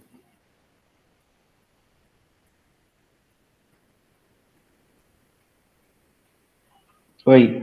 A minha dúvida, na verdade, não é uma dúvida, só é uma dúvida, mas eu queria saber, você utilizou a escala Likert para fazer medir ali as variáveis, né? E eu queria saber se tem como, se já existe ou algum trabalho no tipo que você utiliza regressão junto para tentar compilar os dois resultados de dois métodos, dos dois métodos, tanto da regressão quanto com o método que está sendo utilizado para, sei lá, tentar validar os dados ou algo assim. Tem gente que faz isso, assim, faz comparação. Por exemplo, o próprio Jonathan, professor que eu comentei, ele falou, ó, quando você chegar aos seus resultados, você me manda isso à base, que eu vou rodar uma regressão lógica para ver, para a gente fazer esse tipo de comparação e tudo mais. Então, eu ainda não mandei para ele, mas dá para fazer esse tipo de comparação, sim, dos métodos, assim. É claro que você vai ter que ter também essa questão da interpretação ali, para você entender como que, justamente porque eles podem analisar coisas diferentes, né, mas dá para perceber essa parte de... É porque eu acho que daí teria que analisar separado para cada Sim, resultado e cada variável e cada caso, né? sim, Para ver se explica o resultado. sim. Mas Entendi. pode ter, dá para validar, sim. Acho que justamente porque também era um método mais novo, eles fazem esse tipo de comparação, assim, com certeza. Eu particularmente nunca fiz, sabe? Mas pode ser que funcione. Ok, obrigado. Gilberto? Eu vi que você chegou em algumas soluções que são necessárias, né? E outras suficientes. Você chegou em algum conjunto de soluções que são necessárias e suficientes para caracterizar o sucesso ali das empresas? Todas essas que eu apresentei são necessárias o suficientes, já é o resultado final. Então, tem... Ah, tá, elas já são Já o são. final. Isso, já são Entendi. finais. Então, o método já mostra isso para a gente. E aí você tem várias soluções, você não tem uma solução só, você tem várias. Vários caminhos, exatamente. Vários caminhos ali, Entendi. dentro da Legal. minha base de dados, no meu contexto, vários caminhos levaram ao sucesso dessas empresas. Aí agora o esforço maior é interpretar isso e ver como que eu posso gerar algumas implicações até para a gestora do programa, entendeu? Falar, ó, Transformar isso em algum tipo de ação, né? isso, acho que é o que eu quero chegar um pouco mais na minha pesquisa. E assim, é legal que com essa base de dados, a gente tem alunos entrando agora, não sei se o Vitor ia entrar, não sei se ele está aí, mas eu tenho 31 fatores na minha base. E aí eu tive que dar uma reduzida para rodar a análise. Então, tem outros fatores ali na base que dá para fazer filtros e rodar também. Então, eu escolhi, são fatores até mais amplos, né? Intensidade de competição, são coisas mais de percepção do empreendedor. Mas eu posso pegar coisas mais quantitativas. Por exemplo, eu tenho número de apoio que essas empresas receberam de incubadora, valor de investimento, quantidade de pessoas, presença de mulheres. Eu posso colocar diversos fatores ali. Então, eu posso, sei lá, chegar a um resultado que, se eu tenho presença de mulheres na alta gestão, atrelado a ter patente, posso gerar algum tipo de sucesso.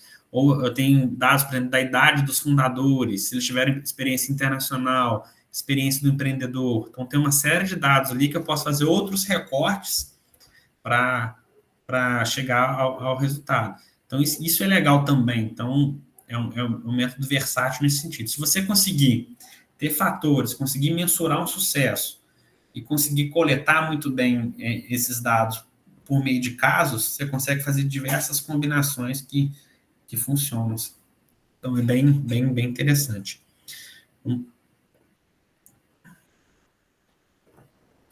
Aqui, pessoal, é a minha base de dados calibradas com CRISP, tá vendo? Então, tem todos os meus 11 fatores aqui, e aí eu tenho minha linha aí com 330 casos, né? Então, imagina a gente pegando o A, olhando todos os casos de A e vendo se tem suficiência, necessidade. Então, quando eu estava rodando com mais variáveis, às vezes ficava um tempão rodando, porque justamente ele vai fazendo uma análise de um por um, e nesse caso aqui eu tenho dados que estão em 0 e 1. Quando eu coloco os dados fuzzy, eu tenho, deixa eu compartilhar aqui,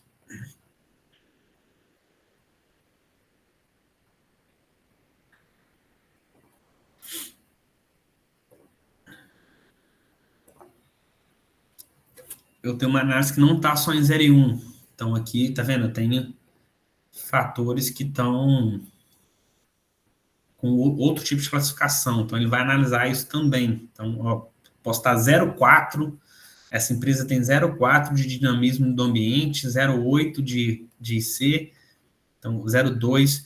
Então, eu vou aumentando aí a minha complexidade de análise, mas eu tenho um pouco mais de refinamento em termos de calibração. Então, esse é um ponto importante também, que o tipo de calibração faz total diferença, assim. Então, na hora de calibrar, talvez seja uma das principais dificuldades, assim. Então, dei o exemplo lá do número de mulheres na alta gestão.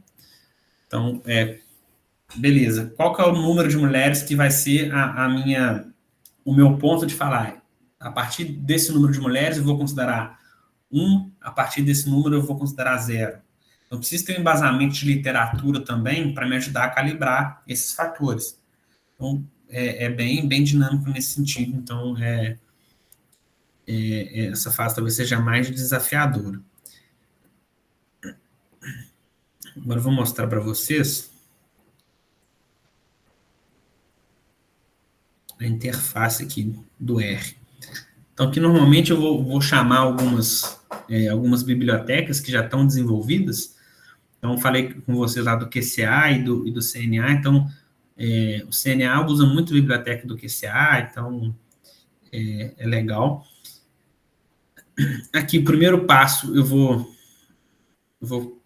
puxar a minha base de dados. Então, trago a minha base de dados aqui para o R, tá vendo? Então, aqui tem todos os valores, então 330 variáveis, 330 observações, 330 casos de 11 variáveis.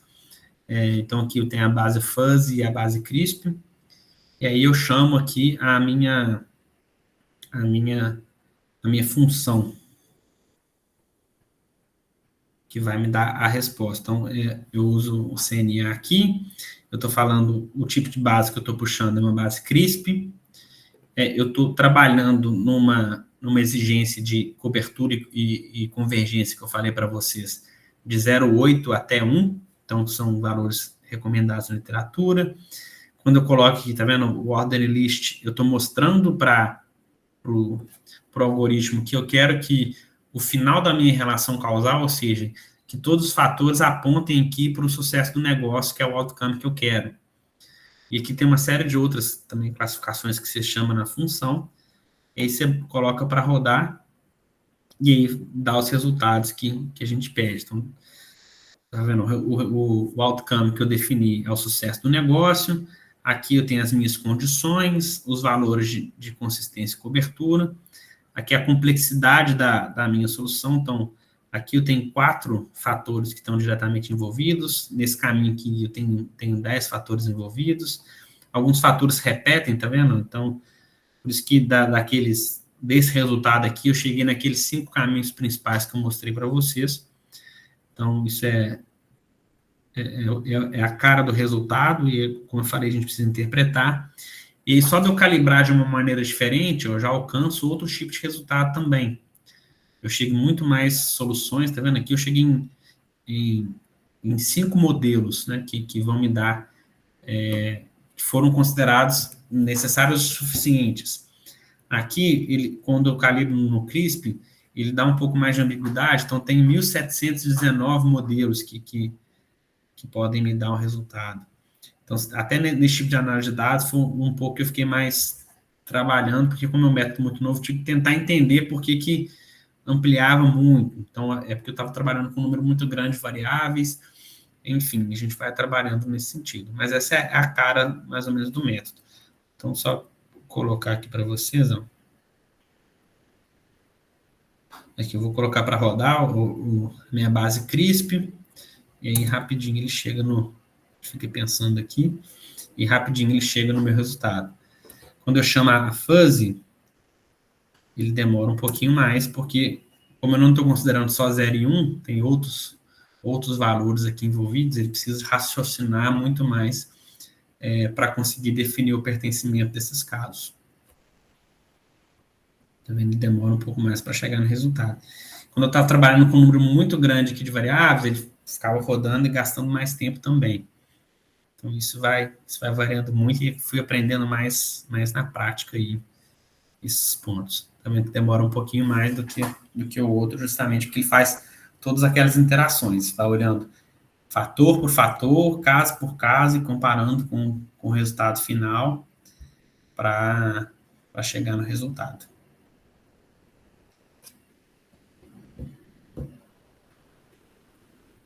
Deixa eu só parar aqui, vou fazer um teste aqui para vocês.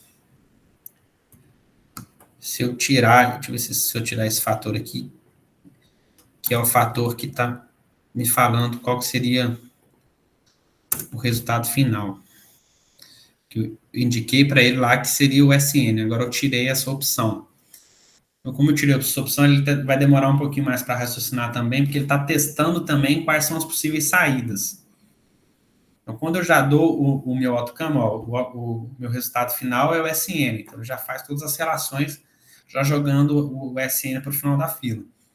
Agora, quando eu não defino, ele demora um pouquinho mais também, porque ele fica pensando quais são os possíveis resultados que ele consegue alcançar.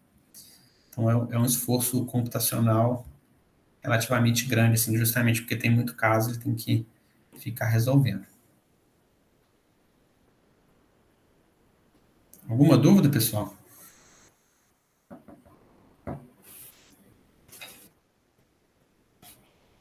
Vai lá, Juliano.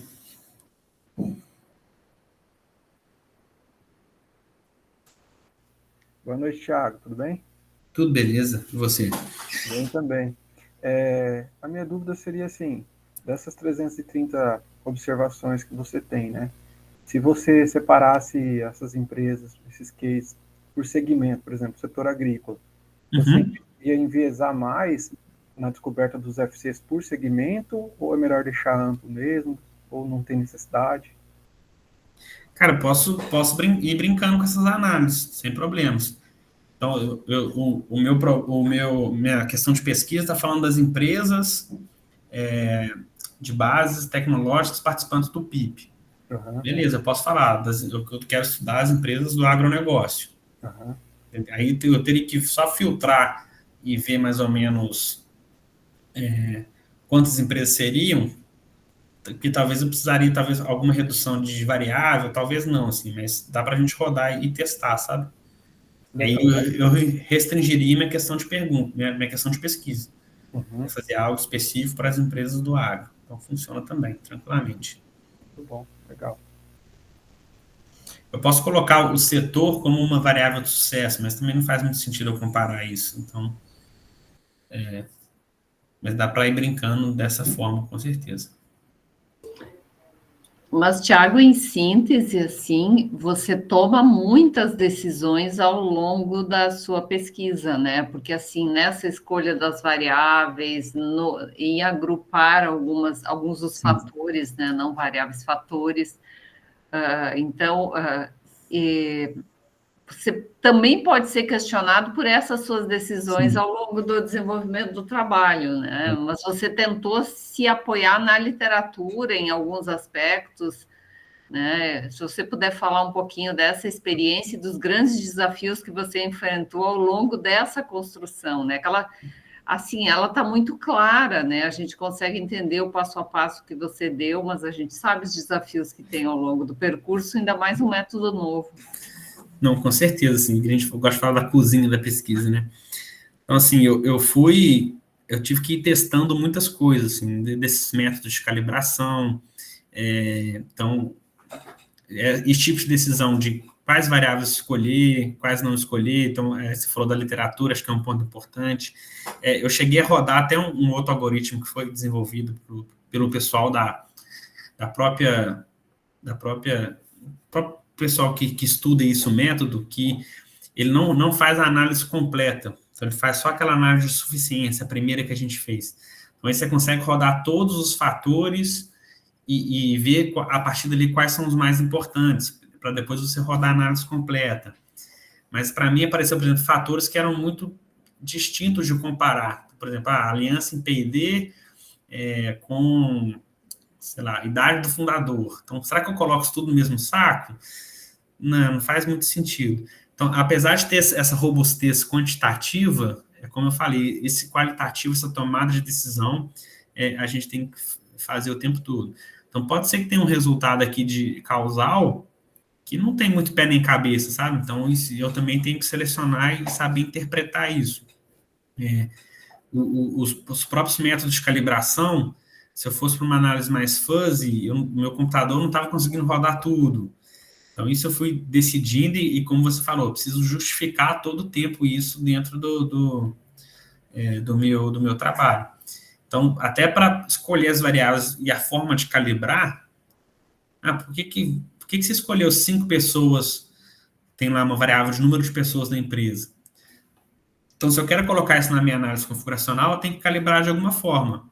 Então, mais pessoas, é bom ou é ruim para o que eu quero? Então, assim, beleza, mais pessoas é quantas pessoas nesse contexto que você está estudando de startups, empresas que estão começando. Então, e essas decisões, quanto mais na literatura eu tiver apoiado, melhor. Então, a experiência do empreendedor. Então, a literatura fala que o empreendedor que tem experiência em empresas tradicionais, ele tem melhor sucesso. Então, isso eu consigo ver e fica mais tranquilo de eu calibrar. Mas aí volto lá no meu questionário. Como que eu medi a experiência do empreendedor? Foi em anos? Foi em número de empresas que ele já trabalhou? Se foi em anos, o quanto que eu considero um bom número de anos e quanto que eu considero um pouco número de anos? Então, isso tudo eu tenho que ir justificando, e talvez tenha sido onde que eu mais gastei esforço, assim, para poder chegar numa parte do trabalho. Claro, entender o algoritmo, como que ele funciona, mas depois que você já domina isso, então eu consigo rodar várias coisas, mas acho que o desafio de calibração talvez seja o mais difícil, essas decisões, assim. Então, como que você vai considerar o quê? Enfim, acho que é o esforço mais forte, assim, que eu tive que fazer. Sempre que você tem respostas, né, tranquilo. Agora, se você não tem respostas, esse é o grande problema, né? Exato. Tiago, além de vocês na USP, tem mais algum grupo no Brasil que trabalha com esse método ou que se debruça sobre esse método, até se tiver o interesse dos alunos aqui, alguém quiser aplicar? Então, acho que a pessoa que está mais, como eu comentei, é o professor Jonathan, lá da UFMG. Acho que ele é o que está mais debruçado em cima disso. A gente está indo muito, lá no nosso grupo, a gente está indo muito mais na linha prática, sabe? E é legal ver também que esse método vem muito das ciências políticas.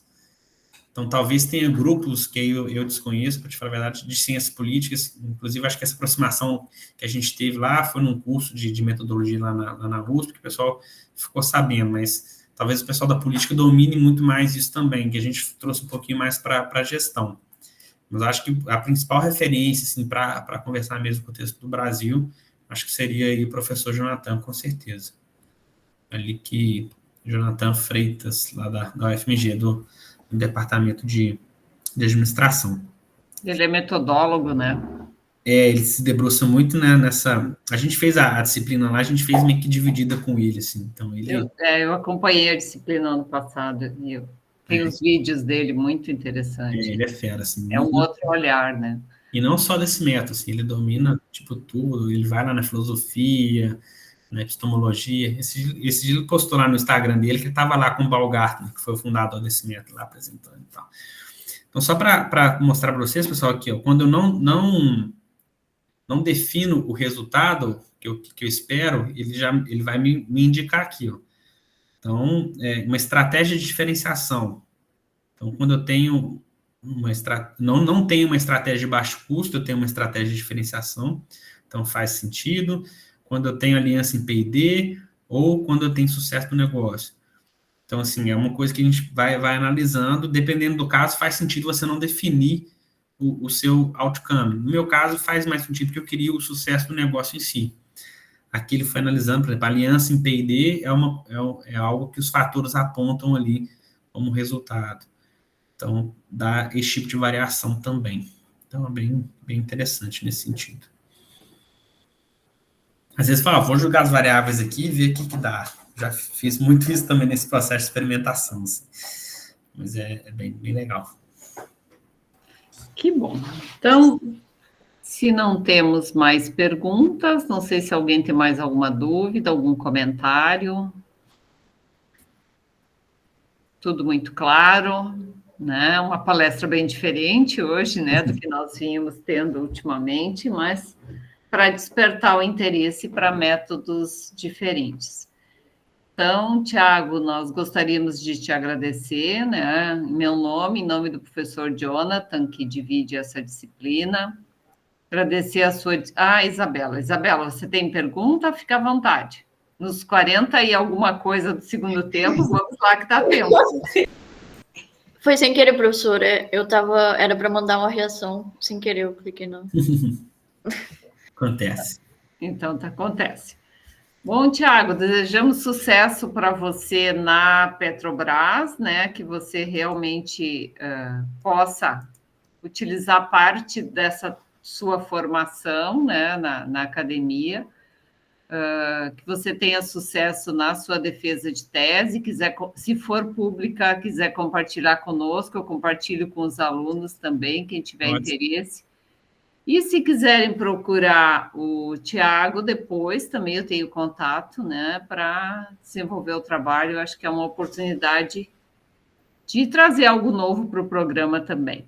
Tá bom?